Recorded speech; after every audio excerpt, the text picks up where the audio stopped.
ഐസിയിൽ admit ചെയ്തിരിക്കുകയാണ്. അപ്പം ഞാൻ എന്ത് പറ്റി അവന് ഫിക്സ് ആയിട്ട് വന്നതാണ്. അപ്പം എന്താ ഫിക്സ് വരാൻ കാരണം? അപ്പോൾ ഞാൻ ഫിസിഷ്യൻസുമായിട്ട് സംസാരിച്ചപ്പോഴാണ് മനസ്സിലായത് വിഡ്രോയൽ സിംറ്റമാണ്. 20 വയസ്സായിട്ട് വിഡ്രോയൽ സിംറ്റത്തിലാണ്.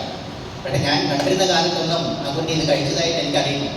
പക്ഷേ കഴിഞ്ഞ 2 വർഷമായി അമിതമായ ലഹരി ഉപയോഗിക്കുന്നത് കൊണ്ട് അത് വിഡ്രോയൽ സിംറ്റംസിലേക്ക് മാറിയിരിക്കും. ഇത് നമ്മൾ പലപ്പോഴും പല സ്ഥലങ്ങളിൽ നമ്മൾ കാണുന്ന സീനാണ്. ഇതിനെപ്പറ്റി ഞാൻ കൂടുതൽ പറഞ്ഞില്ല. ഡ്രൈനസ് ഓഫ് ദ ത്രോട്ട് എന്നോ കയ്യിൽ എന്തൊക്കെയോ ഇഴയുന്നു, എന്തൊക്കെയോ കഴിക്കുന്നു എന്നുള്ളൊരു തോന്നൽ. And they will be talkative and over active. ഇത് പലതരത്തിലുള്ള ഡ്രഗ്സാണ്. ഇതിലെ പല സൈഡിൽ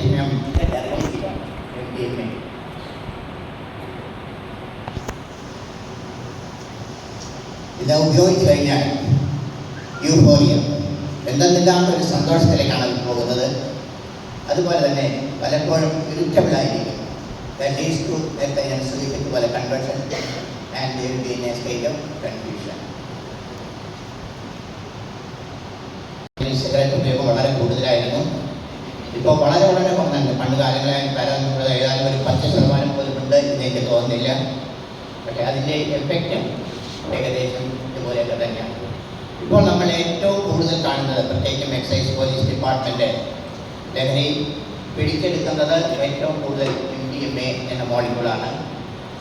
The usage related is more severe, cause confusion, anxiety, depression, paranoia, sleep problems, recurrence, craving, and sometimes cut with other drugs. അതായത് ഇത് കഴിച്ചു കഴിഞ്ഞാൽ പിന്നെ ഇത് വേണം എന്നുള്ള ഒരു ഡ്രഗ് ക്രേവിംഗ് ഉണ്ടാകുന്നവർക്ക്. ടൊബാക്കോ നമുക്കറിയാം. ഇതിനെപ്പറ്റിയുള്ള നമ്മൾ പണ്ടൊക്കെ സിഗരറ്റ് വലിക്കുന്നതൊക്കെ വളരെ ലാഭമായി. Oxide, nicotine, tar, chloride, cyanine, DDT ഇങ്ങനെ അനവധി ടോക്സിക് ഏജൻസ് സിഗരറ്റിൽ ഉണ്ട്. ലക്ഷങ്ങളെ കംപ്ലീറ്റ് ആയിട്ട് കുറഞ്ഞിട്ട് ഗാംഗ്രീനൊക്കെ വന്നപ്പോൾ പലപ്പോഴും ആംബുലേഷനിലേക്ക് വരെ പോയിക്കൊണ്ടിരുന്നു. അതാണ് സിഗരറ്റ് സ്മോക്കിൻ്റെ ദൂഷ്യവശങ്ങളിൽ ഏറ്റവും പ്രധാനമായിട്ട്. It increases heart rate, breathing rate and blood pressure, leading to cardiovascular problems, diabetes, ulcer, infertility. Alcohol വളരെ ലാഭകരമായിട്ടാണ് എല്ലാവരും ഉപയോഗിക്കുന്നത്. വളരെ സിമ്പിളാണ്.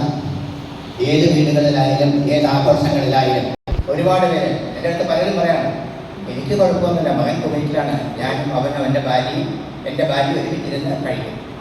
ഒരു വളരെ സന്തോഷമായിട്ടാണ് പറയുന്നത്. ഞാനൊരു മീറ്റിങ്ങിന് പോയപ്പോൾ ഡോക്ടേഴ്സിൻ്റെ മീറ്റിംഗാണ്. ഒരു ഡോക്ടർ, അദ്ദേഹത്തിൻ്റെ മകനെ ഡോക്ടറാണ്, അദ്ദേഹത്തിൻ്റെ കൊച്ചുമകനെയും കൊണ്ട് മീറ്റിങ്ങിന് വന്നു. ഞങ്ങൾക്കറിയാമല്ലോ ഏത് മീറ്റിങ്ങിലായാലും എവിടെയായാലും ഏത് പ്രൊഫഷണൽ മീറ്റിങ്ങിനേക്കാൾ പ്രധാനം കള്ളുകുടിക്കുന്നതിനാണ്. ആവശ്യമില്ലാത്ത വിഷമങ്ങൾ ഉണ്ടാകാൻ മുൻപന്തിയിൽ നിൽക്കുന്നത്.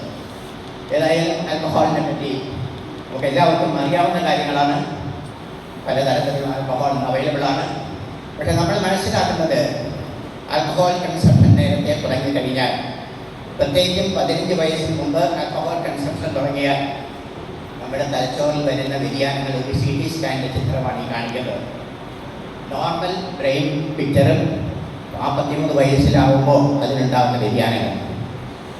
ഇന്ന് സ്കൂളുകളിലെല്ലാം അത് ഇപ്പോൾ 6, 7, 8 ആയാലും 8, 9, 10 ആയാലും നമ്മളെ പല കുട്ടികളും ബർത്ത്ഡേ ആഘോഷിക്കും.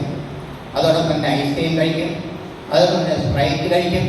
പക്ഷേ ഈ സ്പ്രൈറ്റ് ഇതെല്ലാം മിക്സ് ചെയ്ത് കൊണ്ടുവരുന്നു എന്നുള്ളത് ഒരു എല്ലാവർക്കും അറിയാവുന്ന ഒരു നഗ്നമായ സത്യമാണ്. പല സ്കൂളുകളിലും നമ്മൾ പലപ്പോഴും കണ്ടിട്ടുണ്ട്, പലപ്പോഴും പിടിച്ചിട്ടുണ്ട്. പലപ്പോഴും ടീച്ചേഴ്സ് കണ്ടുപിടിച്ച് ഞങ്ങളുടെ അടുത്തേക്ക് അയക്കാറുണ്ട് കൗൺസിലിങ്ങിന് വേണ്ടി. അപ്പോൾ എല്ലാം അവർ പറയുന്നത്, ഞാൻ വീട്ടിൽ നിന്ന് കൊണ്ടുവന്നതാണ്, എല്ലാം വീട്ടിൽ നിന്ന് കൊണ്ടുവന്ന്, കാരണം അച്ഛൻ ഫ്രിഡ്ജിൽ വെച്ചിരുന്നു, സ്പ്രൈറ്റ് എടുത്തപ്പോൾ അയക്കോളം ചോദിച്ച് ഇങ്ങനെ കൊണ്ടുവന്നു, കൂട്ടുകാരൻ വിളിച്ചിരുന്ന് കഴിക്കും അല്ലേ. അങ്ങനെ ഒരുപാട് ഇൻസിഡൻസ്, ഒന്നൊന്നുമല്ല, ആയിരക്കണക്കിന് ഇൻസിഡൻസ് അതുപോലെ ഉണ്ടാകുന്നുണ്ട്. പക്ഷേ നമ്മൾ ശ്രദ്ധിക്കേണ്ടത്, നേരത്തെ കുട്ടികൾ കുടിച്ച് തുടങ്ങിയാൽ പ്രത്യേകിച്ചും തലച്ചോറിന് വരുന്ന വ്യതിയാനങ്ങളാണ് നമ്മൾ മനസ്സിലാക്കുന്നത്.